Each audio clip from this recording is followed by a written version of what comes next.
The floor was slick. Crimson streaks trailed across the tile, thin, shaking hands pressed against the linoleum trying to steady themselves. Mara Carter's breath came in short, ragged bursts. Her face was pale, spattered, stunned. The knife lay inches from her, still wet, still humming with the heat of panic. From the hallway, a voice, a woman's cry fractured by fear, echoed through the house like a plea no one had prepared to scream. In the distance, sirens. Getting closer. Not fast enough. The dining room light still flickered above the table, casting a warm, almost mocking glow over the scene. Plates sat untouched. A chair was overturned.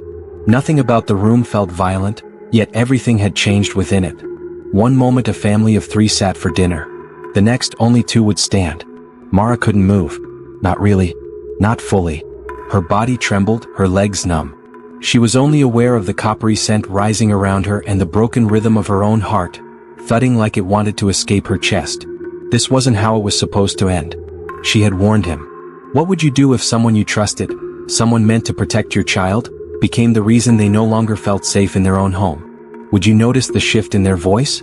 The way their smile started to fade, or how their laughter seemed to vanish overnight? Would you see it in the art they stopped creating? In the silence that settled where joy used to live? Or would you dismiss the unease as teenage mood swings, stress, growing pains? Every parent hopes their home is a place of peace. A place where their child can rest without fear, speak without hesitation, and grow without shame. But for Evelyn Carter, that hope blinded her from something she never thought possible.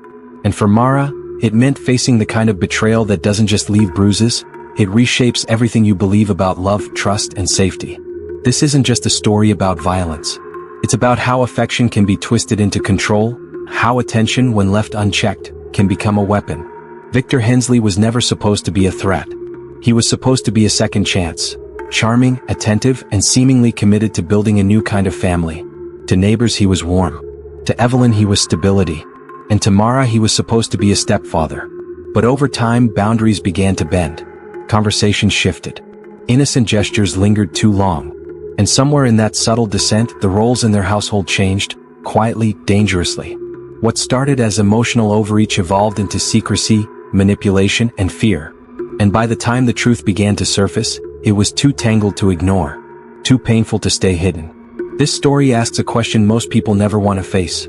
What happens when the threat doesn't come from outside your home, but from within it? So how did it come to this?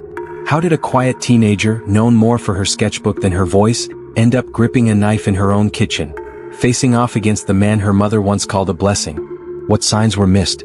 What truths were buried beneath good intentions and hopeful assumptions? And more importantly, how many other homes hold a silence just like this one? Too quiet, too careful? This isn't just about the events of a single night. It's about everything that led to it. The red flags no one wanted to admit. The moments that should have felt wrong, but didn't until it was too late. Stay with us. Because to understand that night, the blood, the screaming, the irreversible moment where everything collapsed, you have to start at the beginning. Where the promises began. Where trust was first given, and slowly, deliberately betrayed. If stories like this matter to you, stories that don't just reveal the event but the reason behind it, take a second to support this channel. Hit that like button, share this video, and subscribe for more true crime stories that expose the truths many would rather ignore. Because understanding what happened here might help prevent it from happening somewhere else. Maple Hollow was the kind of town people didn't leave, not because they couldn't, but because they didn't need to. Life there moved with a quiet rhythm. Early morning dog walkers, porch lights that always flickered on at dusk, and neighbors who waved whether they knew your name or not. For Evelyn Carter, it was more than a town. It was a promise. After a long, bruising divorce, Evelyn chose Maple Hollow to rebuild. Not just for herself but for her daughter Mara. They moved into a modest home at the edge of town, a weathered 2-bedroom that creaked in the winter and bloomed in the spring. It wasn't much, but it was theirs. Evelyn was the kind of mother who packed handwritten notes into lunchboxes and remembered which week each of Mara's paintbrushes needed replacing. She worked long hours at the local medical clinic, rarely complained, and smiled more often than she probably felt like it. For Mara, now 16, life was quieter. She spoke less, painted more, and found comfort in the quiet corners of her world. They weren't flashy. They didn't need to be.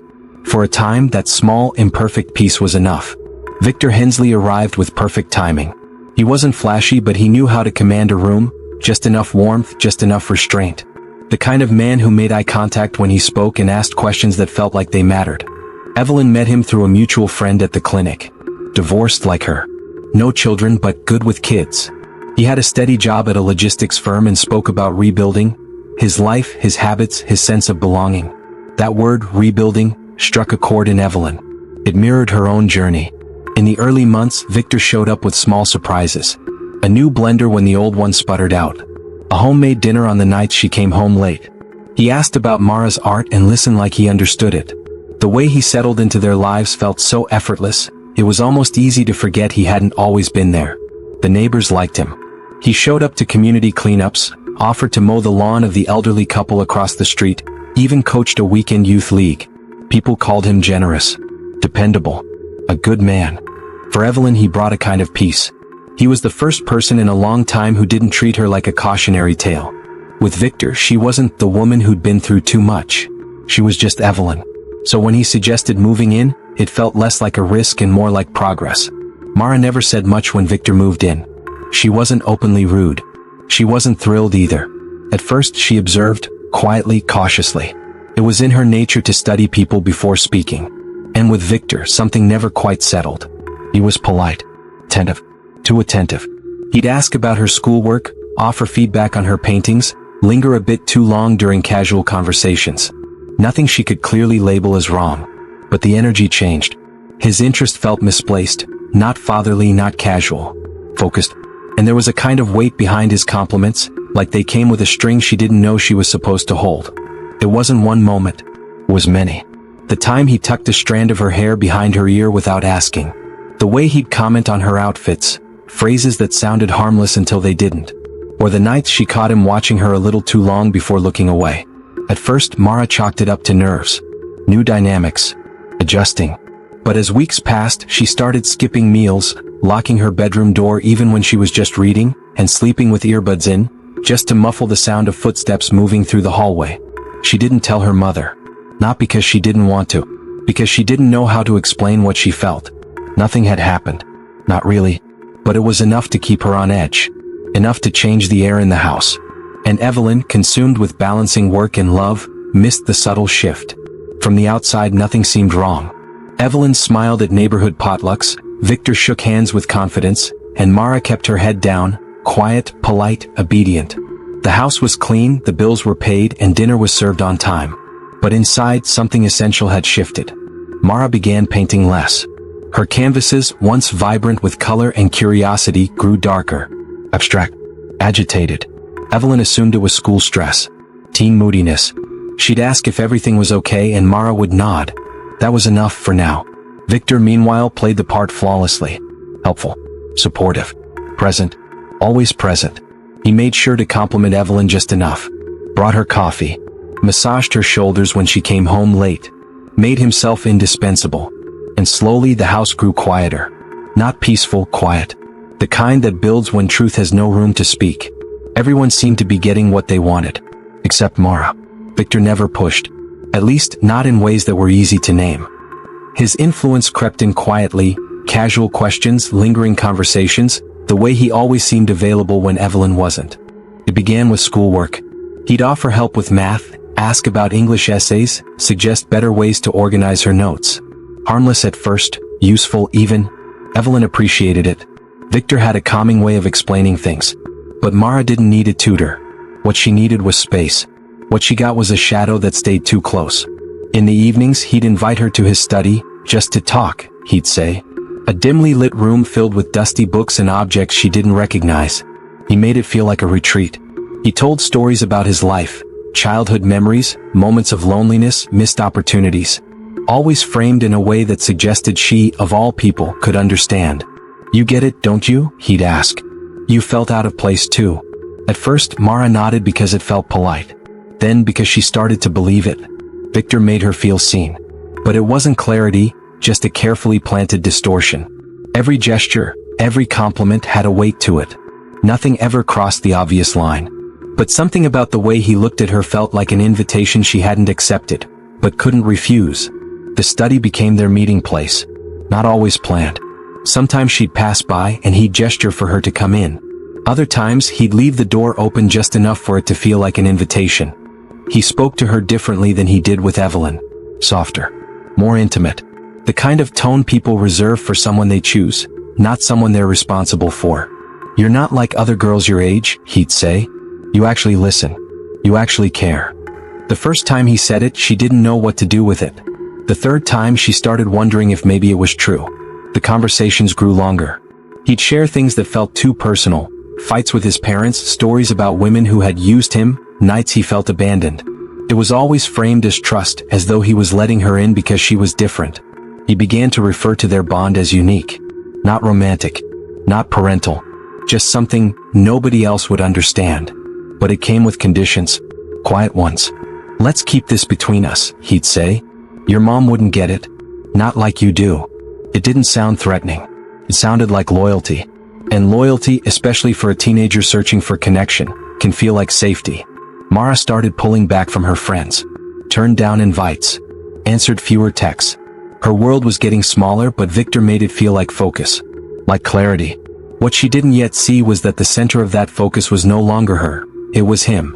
Mara's paintings changed first.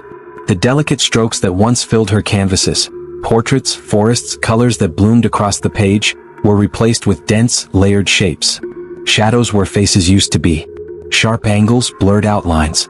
They didn't reflect a style shift. They reflected something else. Disorientation, maybe? Dissonance. Evelyn noticed, but chalked it up to teenage exploration. Art was personal. She didn't want to interfere. Mara's routine shifted next. She stayed up late, slept through alarms, left her sketchbooks closed for days. Her once steady rhythm, school, painting, quiet evenings, grew erratic. She spoke less, smiled less. And though she'd never say it out loud, she began to dread hearing the creak of the floor outside her door after sunset. Victor didn't touch her. Not yet. But he watched. His presence had become a constant. In the kitchen. In the living room. In the doorway. And always that same smile, a calculated calm that made her doubt herself. It wasn't loud. It wasn't explosive. But the air in the house changed. Like walking into a room just after something has been said but no one will admit what. Evelyn, exhausted from work, missed the signs. Or maybe she didn't want to see them. When Mara flinched at an unexpected knock, she called it anxiety. When she stopped going to her art club, Evelyn assumed it was teenage burnout. Victor filled in the gaps. He ran errands, made dinner, checked homework. Every bit of helpfulness bought him more trust, more space, more access.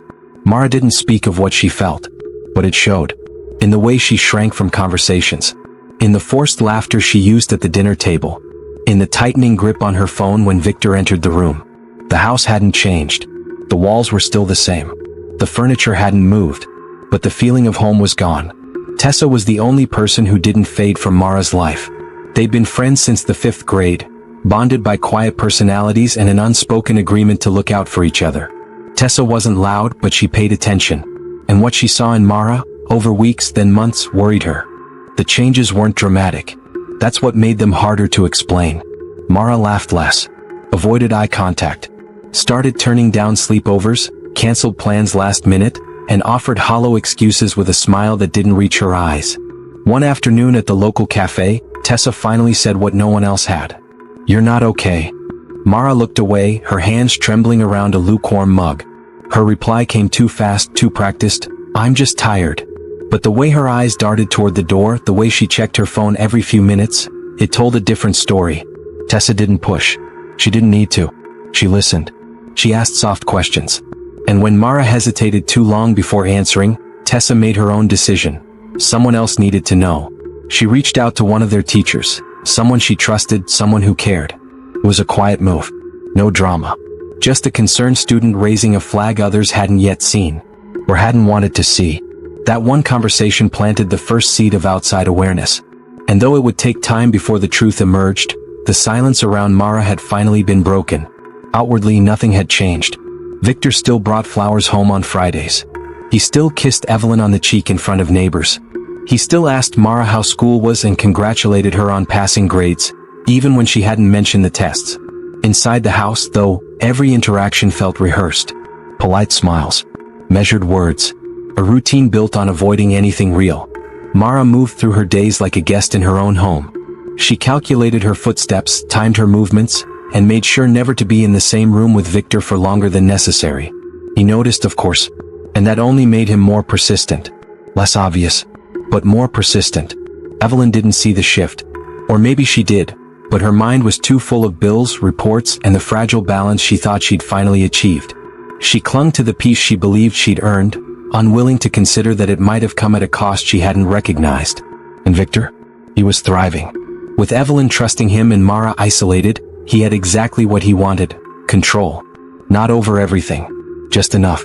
Enough to keep the story on track. Enough to stay in the center of their lives without ever having to raise his voice. In public, they looked like a family trying their best. In private, each of them lived a separate version of the truth. Victor's behavior changed in small but telling ways. He began showing up in places he hadn't before, waiting outside Mara's school, just to give her a ride, appearing in the hallway whenever she left her room, casually asking who she was texting, who she was calling, what time she'd be home, even when she hadn't planned to leave. It wasn't about protection. It was about proximity. He started leaving little comments when Evelyn wasn't around. Remarks disguised as concern. "You've been quiet lately. Are you mad at me?" Or, "You don't appreciate how much I care about you." Each line was coated in guilt.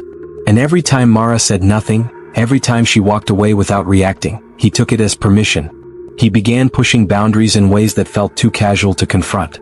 Brushing against her shoulder in the hallway. Standing too close in the kitchen. Watching her a few seconds too long while she poured cereal.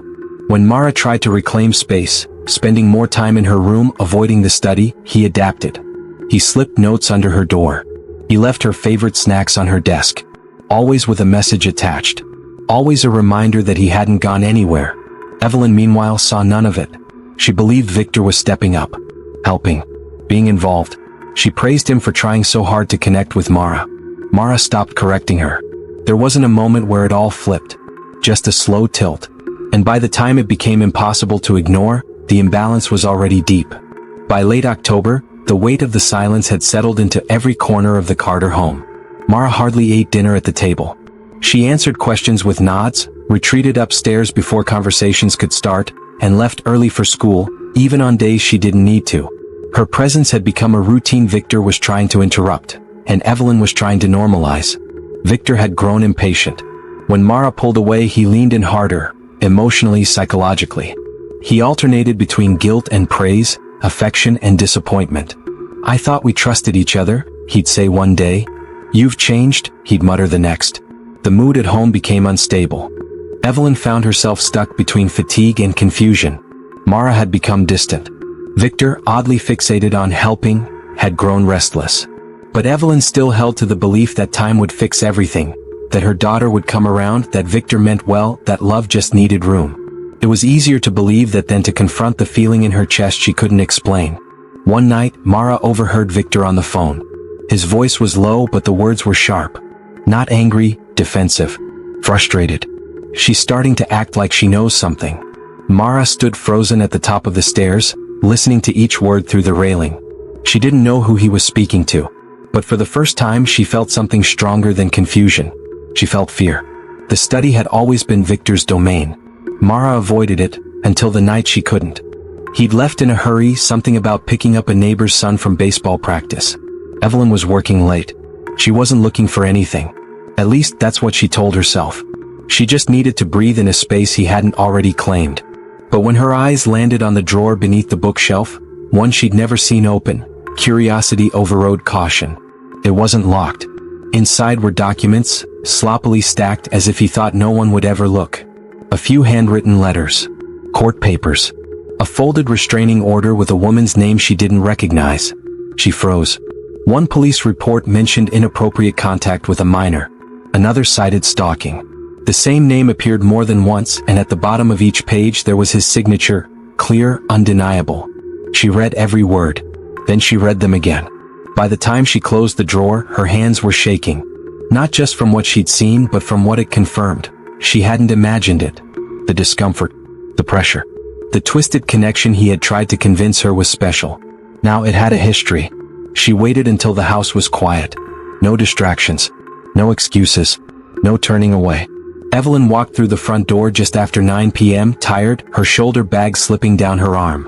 She barely had time to hang up her coat before Mara stepped into the kitchen. Face pale, hands clenched, voice shaking. "I need to talk to you." Evelyn sat, sensing something serious. But nothing prepared her for what came next. Mara started slow. Words came in pieces. Pauses between sentences. She told her mother about the study, the drawer, the files. The way Victor had crossed lines, drawn her in, made her feel like silence was a form of loyalty. She spoke about the notes, the conversations that felt like confessions, and the lingering touches that always left her unsettled. Evelyn didn't speak. She blinked, swallowed, reached for the counter as if the weight of Mara's voice had knocked the air from her chest. "You're wrong," she whispered at first. "You must have misunderstood something." Mara stood her ground. "I didn't." She slid one of the reports across the table. Evelyn stared at the name printed at the top, the official seal, the date, years before she'd ever met him. Her world bent in that moment. Not shattered, but because part of her wanted to scream and another part just wanted to disappear. She had let him in. She had trusted him. And now her daughter was standing in front of her, begging to be believed. The next day passed like something waiting to break. Evelyn barely spoke. She moved through the house as if she were floating just above it, doing dishes, folding laundry, staring at nothing for minutes at a time. She hadn't mentioned the report.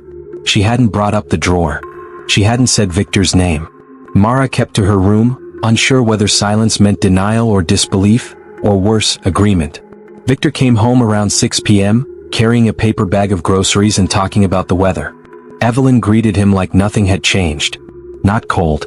Not warm. Just automatic. Dinner was quiet. Mara barely touched her food. Evelyn moved it around her plate. Victor filled the silence with small talk. A neighbor's new fence. The price of gas. A new project at work. He must have felt the shift. He was too perceptive not to. But he didn't confront it, not yet. He watched Mara from across the table, his eyes scanning her face like he was trying to read ahead in a story that had taken a turn he hadn't written. After dinner, Evelyn excused herself early. Said she had a headache. Victor offered to make tea. She declined. Mara stood in the hallway, frozen, waiting to see what would happen next. Nothing did. Not yet. But the air in the house had changed again, tight, waiting. Mara slept with her bedroom light on that night. She locked the door, placed a chair beneath the handle, and sat on the floor with her knees pulled to her chest, listening for the sound of footsteps. None came. But the silence didn't feel safe. It felt like pressure. The kind that builds before it bursts. It started with a single question. "Why were you in my study?" Victor stood at the edge of the kitchen, voice calm but coiled. Mara froze. Evelyn turned from the sink, shoulders stiffening. Mara didn't answer. Victor stepped closer. "You've been snooping." Evelyn moved between them. "Stop. Just, don't." But the mask was already slipping. Victor's tone sharpened. "You think you understand something? You don't know anything." He wasn't shouting. Not yet. But the volume didn't matter. It was the look in his eyes, no longer soft, no longer calculated. Just bare, exposed anger. Not because he'd been misunderstood. Because he'd been seen. Mara reached for her sketchbook on the counter. A habit, a reflex, but Victor's eyes followed the movement. He noticed something tucked beneath it, one of the reports. "Going to show this around now?" he asked, stepping forward. "Think that changes anything?" Evelyn's voice cracked. "She's a child." That's when it changed. He snapped. Words turned to shouting. Accusations blurred into threats. The kitchen that had once held quiet family dinners now echoed with fury. Mara moved to back away, but Victor grabbed her wrist. That's when Evelyn lunged. The struggle happened fast, hands flailing, a chair toppling, a drawer yanked open in panic. The knife wasn't chosen. It was just there. What followed was instinct, terror, survival. By the time the room went still, blood streaked the tile. Victor was on the floor, gasping. Evelyn was screaming.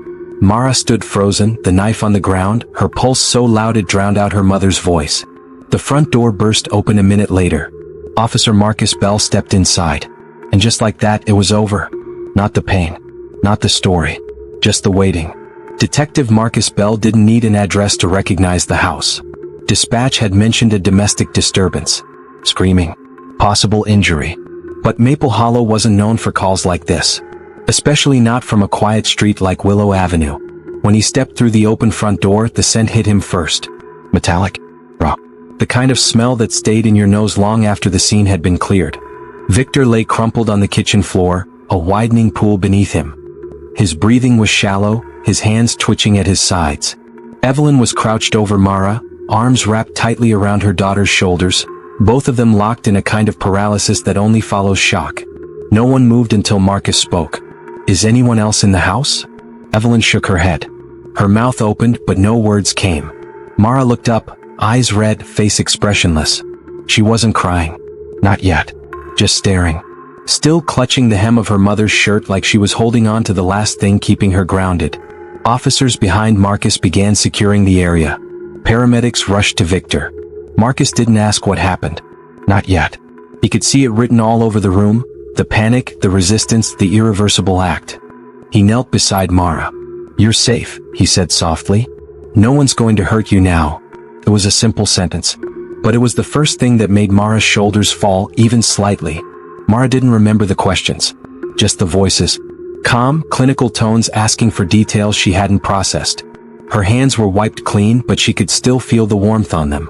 Paramedics tried to check her vitals, but she kept pulling away.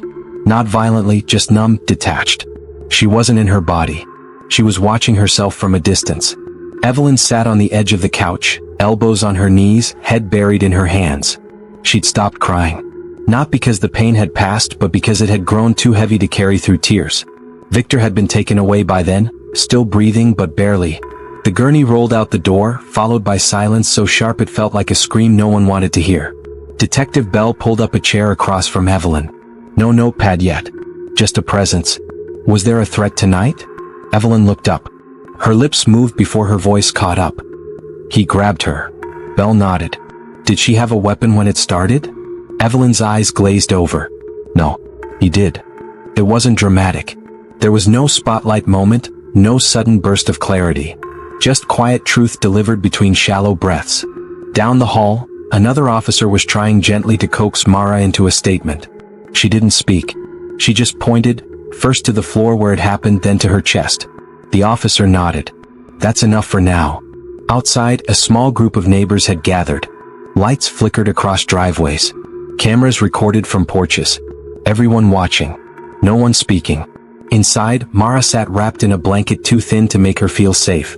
But for the first time in months, the house was quiet, and this time the silence meant something different. Hospitals don't ask the right questions after nights like that. They take your blood pressure, check for bruises, hand you clipboards. But they don't ask how it feels to hold your breath for so long that breathing again feels unfamiliar. Mara sat on the edge of a stiff hospital bed, legs dangling, fingers pressed into the thin fabric of the blanket like she was afraid she'd float off if she let go. Evelyn hadn't let go of her hand since they arrived. Neither had spoken. Not really. There was nothing left to explain. Victor was pronounced dead 2 hours later. The doctor's words were brief, respectful, efficient. Evelyn nodded once. Mara didn't react. For most people, death is a moment. A collapse. A final beat. For them, it was a release. But it came with a cost. Mara would carry the image of his face in that kitchen. Not the blood. Not the knife. But the look, the realization that he'd lost control and that she no longer feared him. Evelyn would carry something different. The shame of not seeing it sooner. The guilt of mistaking warning signs for healing. Of needing love so badly, she ignored the growing distance in her own daughter's eyes. They had survived. But neither of them walked away whole. Survival wasn't an ending. It was a beginning they hadn't asked for. Maple Hollow wasn't used to tragedy with names and addresses attached. When the news broke, it didn't come with sensational headlines.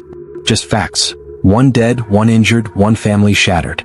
But for those who'd shared sidewalks with Victor, who'd waved at him from driveways or thanked him for help with groceries, disbelief took a different shape. They didn't ask if it was true. They asked how they missed it. The neighborhood group chat went silent for days. No potluck invitations. No cheerful updates about seasonal decorations. Just long pauses between short messages. People weren't sure what to say, or if they had the right to say anything at all. Some neighbors left flowers on the Carter porch. Others couldn't bring themselves to walk past it. The house became a landmark of discomfort. Not because of what happened inside, but because it forced everyone to question what they thought they understood about safety. About families. About the people they thought they knew. And through it all, Detective Bell remained steady. He knew this wasn't just a case. It was a rupture. One that couldn't be closed with court dates or paperwork. He visited the Carters not as a detective, but as a person. He brought information, yes. but also presence. And sometimes that was the only thing that made the silence feel less unbearable. The truth had been exposed. But truth, once released, doesn't heal on its own. The report was straightforward. Victor Hensley died from a single stab wound during a domestic incident involving his stepdaughter. There was evidence of a struggle. No drugs. No alcohol. Witnesses described a loud argument followed by screams. One neighbor claimed they heard something heavy fall. Another saw emergency lights but didn't come outside. Detective Marcus Bell filed it carefully, the way you handle something that matters even when no one else will ever read every word. Self-defense was the official position. But legal definitions rarely capture emotional damage. Statements were taken. Evidence catalogued. Timeline confirmed. Everything matched Mara's version of events, and Evelyn's. The documents in the drawer, the change in Mara's behavior, the patterns that had gone unnoticed or unchallenged, all of it came together not to build a case against a criminal, but to clear the name of a girl who had never wanted to fight in the first place. No charges were filed against Mara. No court proceedings dragged her name into public view. The legal system, for once, aligned with the truth. But even when justice works, it doesn't undo what's been done. And it doesn't make healing automatic. Mara didn't return to school right away. She said she needed time. Truthfully, she didn't know what to say if someone asked. What answer could explain the way her chest tightened every time she walked past a closed door? Or how even silence now felt like something to be feared? She kept mostly to herself. Read a little. Sketched a lot. Her drawings weren't violent, but they weren't peaceful either. They told stories in fragments. Eyes half closed, mouths covered, hands reaching but never quite touching. Evelyn, meanwhile, went back to work quicker than anyone expected. Not because she felt ready, but because distraction helped.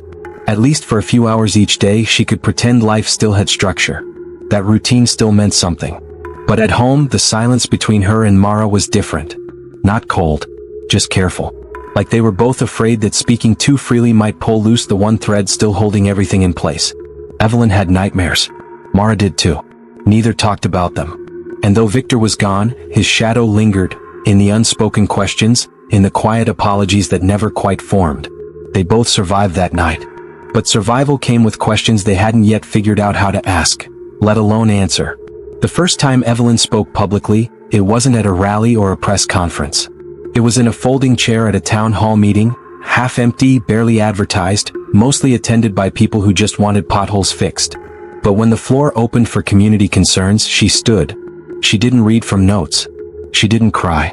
She just told the truth. That she missed what was in front of her. That she confused comfort with safety. That sometimes, love can cloud your judgment until it's too late. She didn't name Mara. She didn't mention Victor. She didn't need to. Everyone knew. Word spread. Slowly at first, then faster. Other women reached out. One neighbor. A teacher. A woman Evelyn had never met who had moved away from Maple Hollow years ago and came back only to leave again. Their stories weren't identical, but the pattern was. Silence. Doubt. Disbelief. Evelyn wasn't trying to become anything. But the more she shared, the more she understood. Her pain had power, if she was willing to carry it in the open. Mara didn't speak at events. She didn't go to meetings. But her drawings started to change. They grew bolder, braver, sharper in color and shape. She never titled them. She didn't have to. Detective Marcus Bell stayed on the case long after the paperwork was done. Not because it was unsolved. Not because there were loose ends. But because the people involved had become more than names on a report. He checked in on Evelyn, not as an officer but as someone who knew what silence could cost. He'd seen too many families fold in on themselves after a trauma like this. He wasn't going to let that happen here. He invited her to speak at a small support group he helped organize at the community center. She agreed eventually.